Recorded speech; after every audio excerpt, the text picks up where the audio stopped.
Saudara sekalian yang dikasihi Tuhan Yesus Kristus, selamat berjumpa kembali dengan pelajaran kita pada hari ini.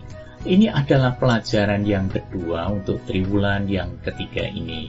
Tema yang akan kita pakai dan akan kita pelajari bersama berkenaan dengan berbuah di dalam Kristus.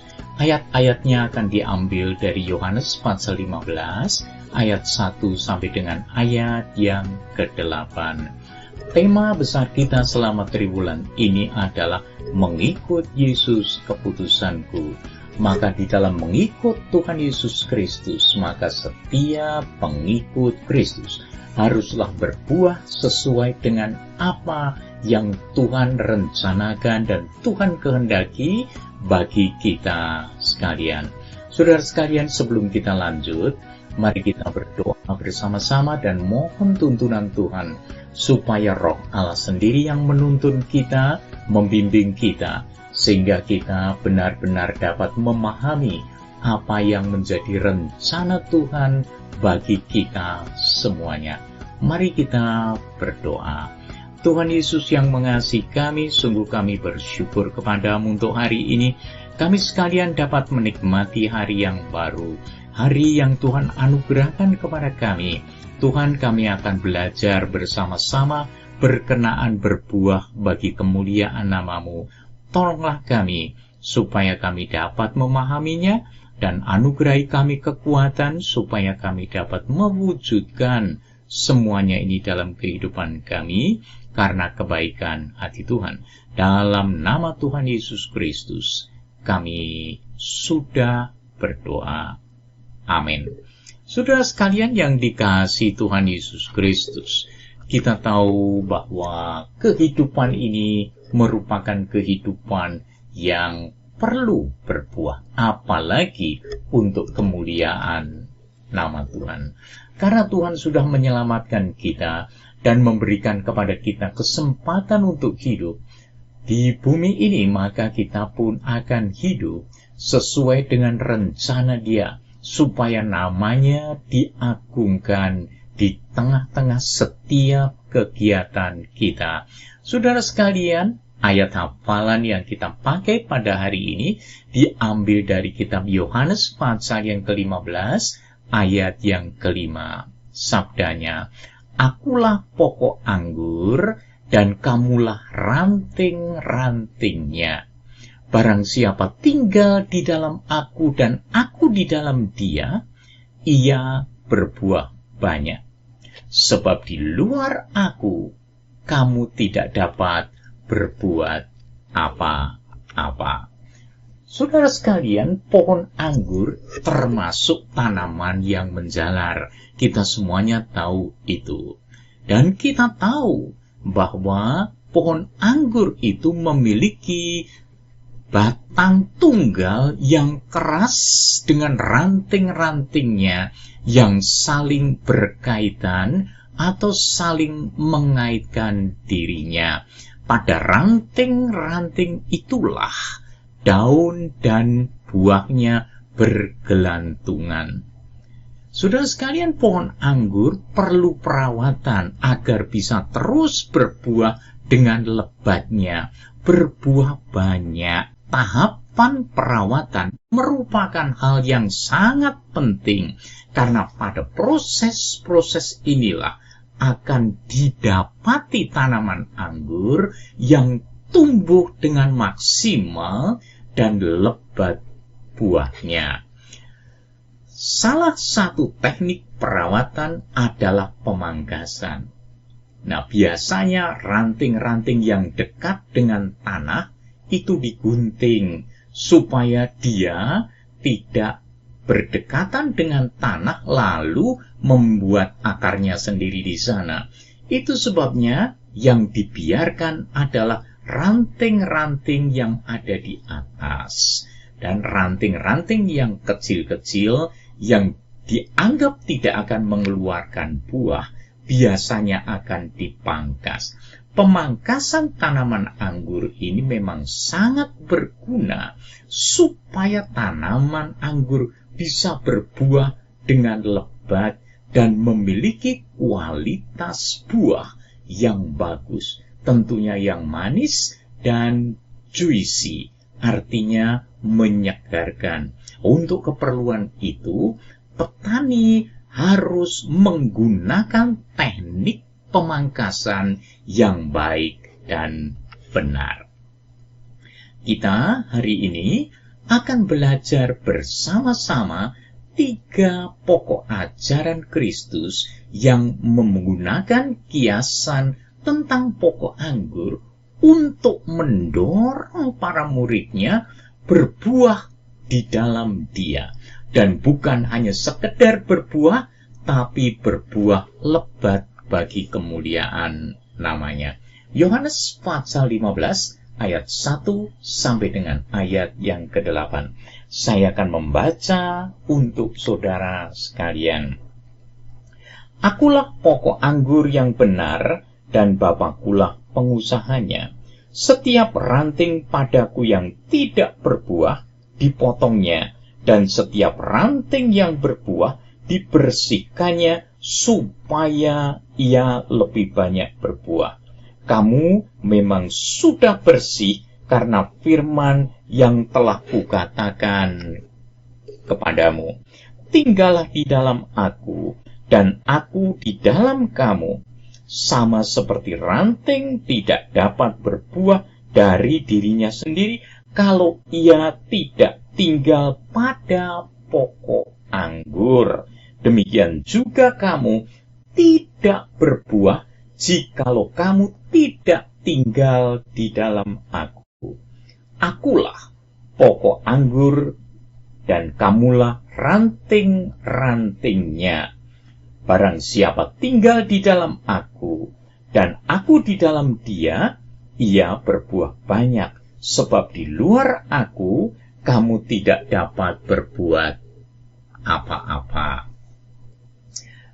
Barang siapa tidak tinggal di dalam aku, ia dibuang keluar, seperti ranting menjadi kering, kemudian dikumpulkan orang dan dicampakkan ke dalam api, lalu dibakar. Jikalau kamu tinggal di dalam aku, dan firmanku tinggal di dalam kamu, mintalah apa saja yang kamu kehendaki, dan kamu akan menerimanya. Dalam hal inilah Bapa-Ku dipermuliakan, yaitu jika kamu berbuah banyak, dengan demikian kamu adalah murid-murid-Ku.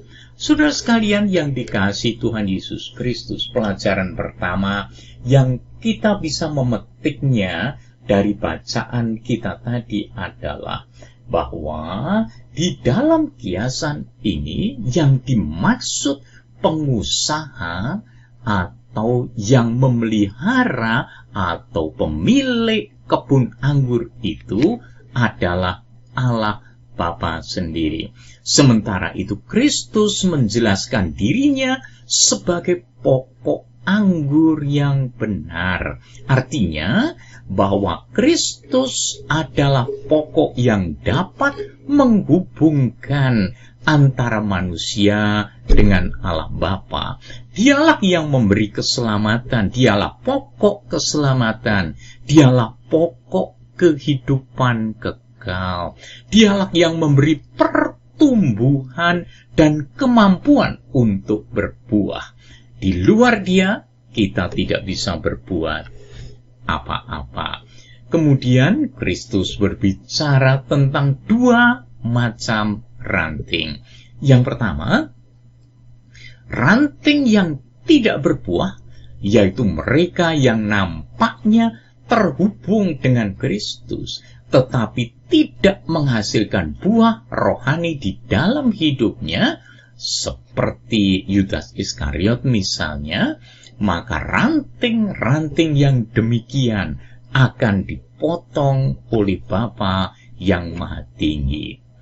Yang kedua adalah ranting yang berbuah, yaitu mereka yang sungguh-sungguh terhubung dengan Kristus, memiliki hubungan pribadi, memiliki ikatan dengan Kristus, bersatu dengan Kristus, dan menghasilkan buah rohani dalam hidupnya. Semuanya ini disebabkan bukan karena rantingnya hebat, tetapi karena rantingnya menjadi satu, bersatu dengan pokoknya. Yang dimaksud dengan buah adalah kehidupan yang berpusat kepada Kristus, yang menghasilkan perubahan karakter seperti daftar dalam buah roh yang ditulis di dalam kitab Galatia pasal yang kelima ayat 22 sampai dengan 23. Tetapi buah roh ialah kasih, sukacita, damai sejahtera, kesabaran, kemurahan, kebaikan, kesetiaan, kelemah lembutan, penguasaan diri, dan tidak ada hukum yang menentang hal-hal itu. Saudara sekalian, memang kita memahami ini bukan buah kita. Dan perhatikan baik-baik, itu sifatnya tunggal, bukan bersifat jamak. Jadi bukan buah-buah roh, tetapi buah roh. Nah, kalau ada kasih, tentu ada sukacita, ada damai sejahtera, ada kesabaran, kemurahan, kebaikan, kesetiaan, kelemah lembutan, penguasaan diri. Karena semuanya itu lahir karena hubungan pribadi dengan Kristus. Lahir karena bersatu dengan Kristus. Saudara sekalian yang dikasihi Tuhan Yesus Kristus, anehnya, ranting yang berbuah ini justru dibersihkan Bapa. Tujuannya adalah satu, supaya buahnya semakin lebat, supaya karakter orang-orang yang ada di dalam Kristus semakin indah, semakin cemerlang, semakin memuliakan Allah yang Maha Tinggi. Dan alat-alat yang digunakan untuk memangkas, untuk membersihkan murid Kristus adalah firman Kristus. Itu ditulis di dalam ayat yang ketiga. Kamu memang sudah bersih karena firman yang telah kukatakan kepadamu. Jadi saudara sekalian, kalau kita ingin bersih dan berbuah banyak, tidak pernah bisa lepas dari firman Allah. Tidak bisa lepas dari firman Kristus. Firman Tuhan tidak hanya untuk menghiburkan murid-murid Kristus, tetapi juga untuk menyatakan kesalahan, untuk memperbaiki kelakuan, dan untuk mendidik orang di dalam kebenaran. Ini ditulis di dalam 2 Timotius pasal 3 ayat yang ke-16. Firman-Nya, segala tulisan yang diilhamkan Allah memang bermanfaat untuk mengajar, untuk menyatakan kesalahan, untuk memperbaiki kelakuan, dan untuk mendidik orang di dalam kebenaran. Dengan demikian, tiap-tiap manusia kepunyaan Allah atau mereka yang bersatu dengan Kristus diperlengkapi untuk setiap perbuatan baik. Luar biasa saudara sekalian, segala tulisan diilhamkan Allah bermanfaat untuk mengajar. Bagaimana kita bisa belajar kalau kita tidak dekat dengan firman yang tertulis? Itu sebabnya jangan lupa, supaya murid-murid Kristus berbuah lebat, ia harus selalu bersama-sama dengan firman Allah. Kita akan ditegur, kita akan diarahkan, kita akan diajar. Dengan demikian, hidup kita selalu diperlengkapi untuk setiap perbuatan baik. Luar biasa, saudara sekalian, kasih Tuhan kepada kita ini. Itu sebabnya jangan lupakan firman Allah dalam kehidupan kita dari hari ke hari. Yang kedua, Murid Kristus harus tinggal dalam Kristus supaya berbuah. Atau murid Kristus harus bersatu dengan Kristus supaya memiliki buah yang baik, buah yang berlimpah-limpah dan berkualitas tinggi. Di dalam perumpamaan ini, Kristus menjelaskan prinsip dasar yang menentukan berbuah atau tidaknya hidup seseorang. Nah, agar berbuah, saudara sekalian, seseorang harus tinggal atau bersatu, menyatu dengan Kristus. Kristus tinggal di dalam orang itu dan orang itu tinggal di dalam Kristus. Seseorang tinggal di dalam Kristus berarti selalu memiliki dan menjaga hubungan yang akrab, hubungan yang erat, hubungan yang intim dengan Kristus, pribadi yang memberi hidup dan kuasa untuk orang itu agar bertumbuh dan kemudian menghasilkan buah yang berkualitas sekaligus lebat. Saudara sekalian, Kristus memberitahu bahwa mustahil bagi ranting untuk menghasilkan buah kecuali ia bersatu dengan pokok anggur itu. Kristus harus tinggal di dalam orang itu. Berarti seluruh aspek kehidupan orang tersebut di dalam kendali Kristus, di dalam arahan Kristus, di dalam kuasa Kristus.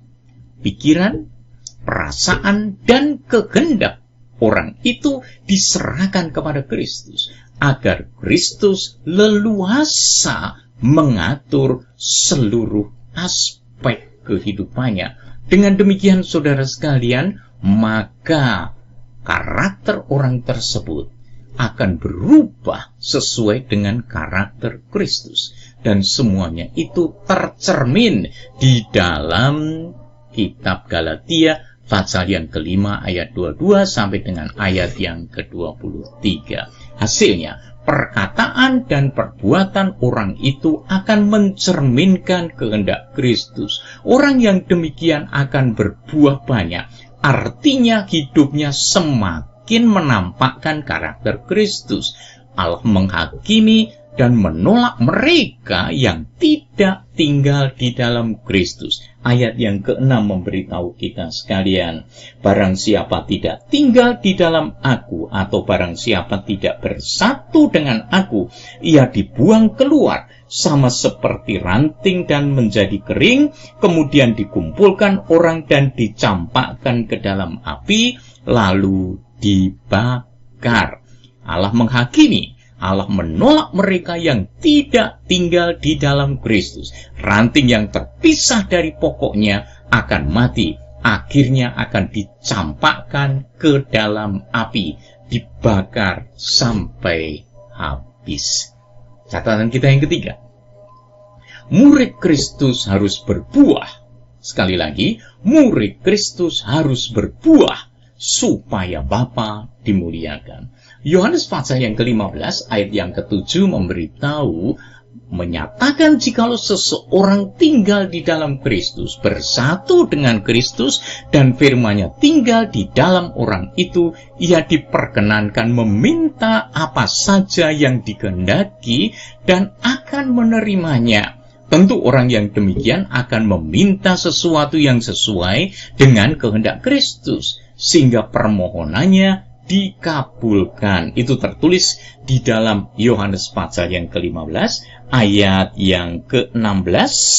Kemudian Yakobus pasal 5 ayat 16b juga dikatakan, aku telah menetapkan kamu supaya kamu pergi dan menghasilkan buah, dan buahmu itu tetap, supaya apa yang kamu minta kepada Bapa dalam namaku diberikannya kepada kepadamu.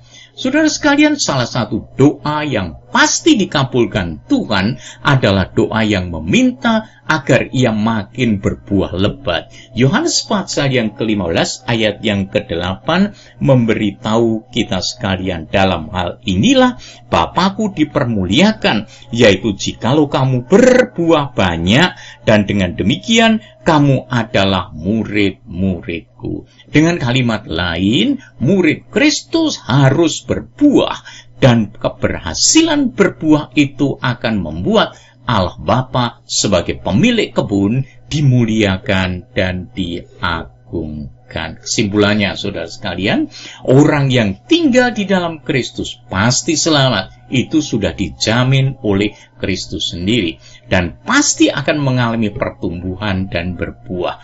Tinggal di dalam Kristus atau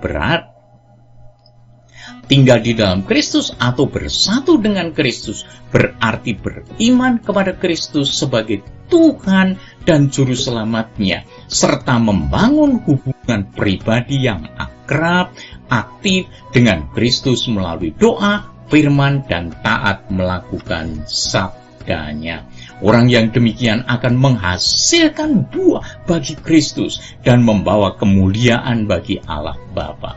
Tidak ada pilihan lain. Jika mau selamat, bertumbuh, dan berbuah dalam hidup ini, kita harus bersatu dengan Kristus. Kita harus tinggal di dalam Kristus, dan Kristus tinggal di dalam kehidupan kita bersama. Terima kasih saudara sekalian atas kebaikan saudara sekalian dapat bersama-sama dengan saya belajar dari pokok ini. Tuhan Yesus memberkati kita sekalian.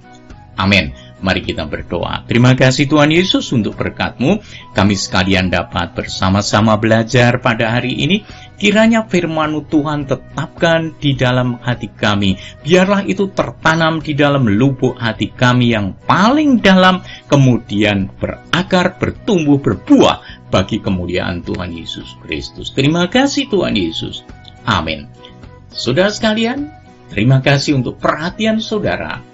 Tuhan memberkati kita sekalian. Amin.